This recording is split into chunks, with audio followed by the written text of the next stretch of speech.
Boo! Shut up, I want to talk to you guys about The Nightmare Before Christmas. I feel like my camera is crooked, but let's just pretend it's part of the Halloween vibes.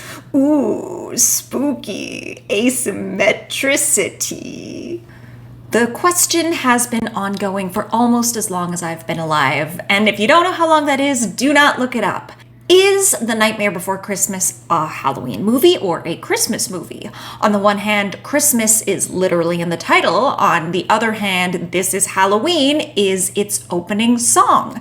If you had asked me before, I would have said that it is both a Halloween movie and a Christmas movie, which means the optimal time to watch it is October 31st. So you have peak Halloween time, but also a nice gradual entry into Christmas time. Some might say that November is too early to start Christmas, but you heathens have also suggested that spooky season starts as early as July 5th, so I can have 2 whole months of Christmas time.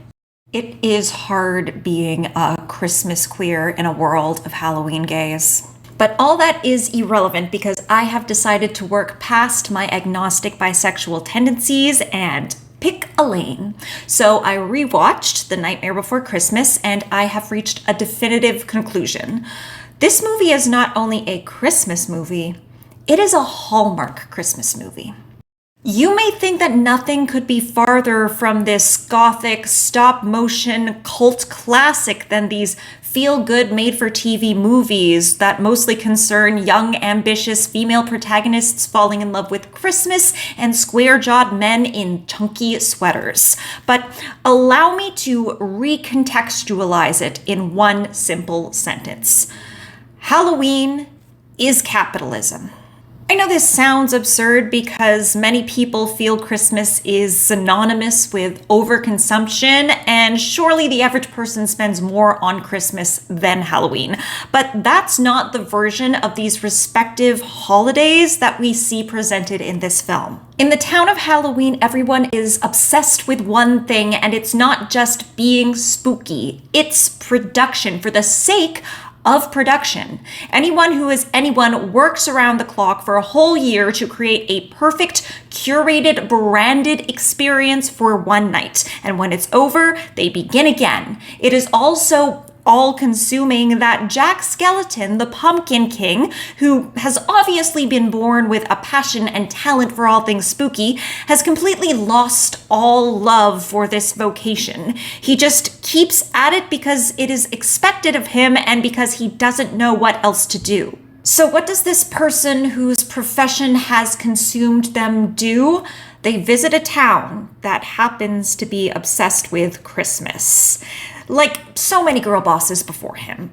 Now, when we see these tree portals that allow these holiday dimensions to access one another, it's suggested they are all equal to each other, but Christmas Town feels very different from Halloween Town. The people of Christmas Town are not overrun by Christmas duties or making sure this year's celebration trumps the last. It's just a small town, much like the ones that exist in our reality, except a lot more attention is devoted to decorating trees and baking gingerbread men.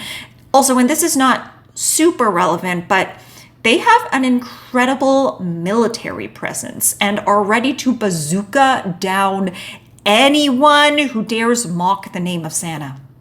I actually worked for a couple seasons as a Christmas elf in a Christmas market, and they did expel anyone who dared come dressed as Santa on site. They didn't bazooka them, but it was still fun to watch.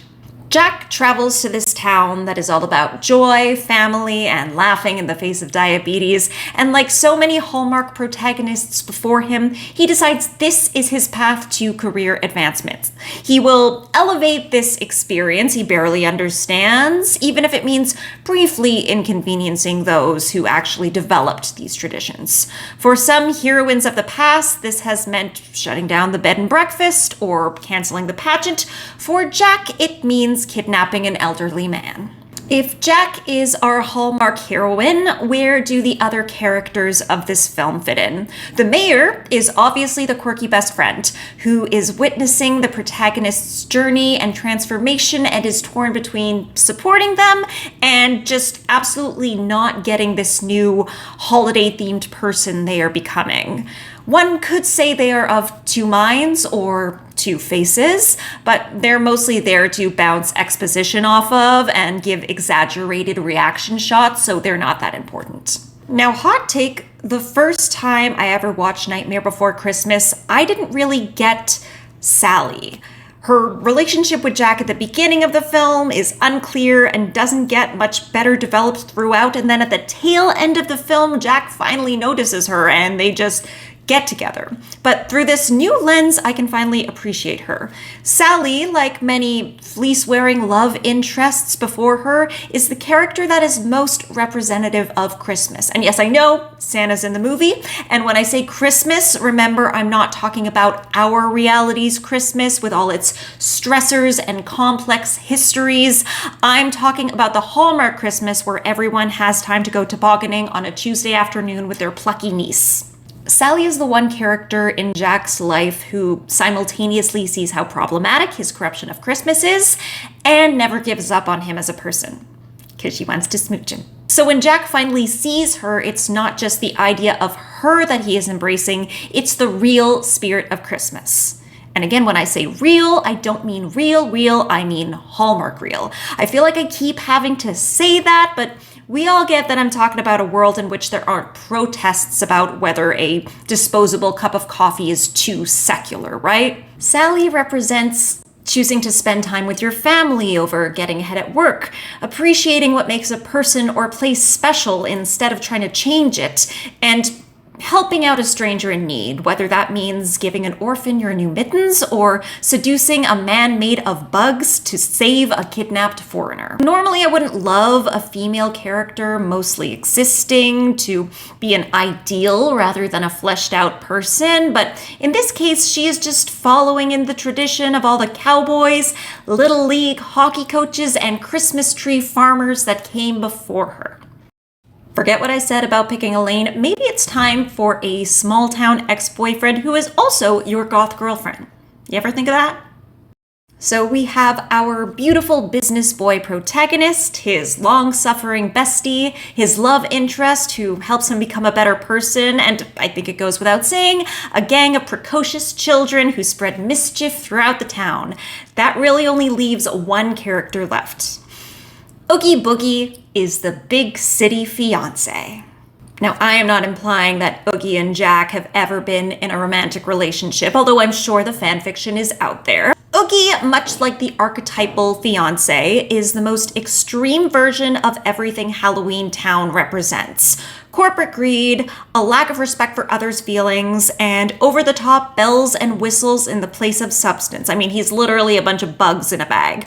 While Jack, the Hallmark protagonist, is even at his most lost in the sauce, trying to find a balance between the Christmas that Christmas Town loves and what he wants it to be for his own purposes, Oogie the villain is willing to stop at nothing to fulfill his own interests, which in a Hallmark movie might mean closing down the mill and putting the whole town out of work, and in this movie means straight up murdering the most beloved character possibly in the history of anything.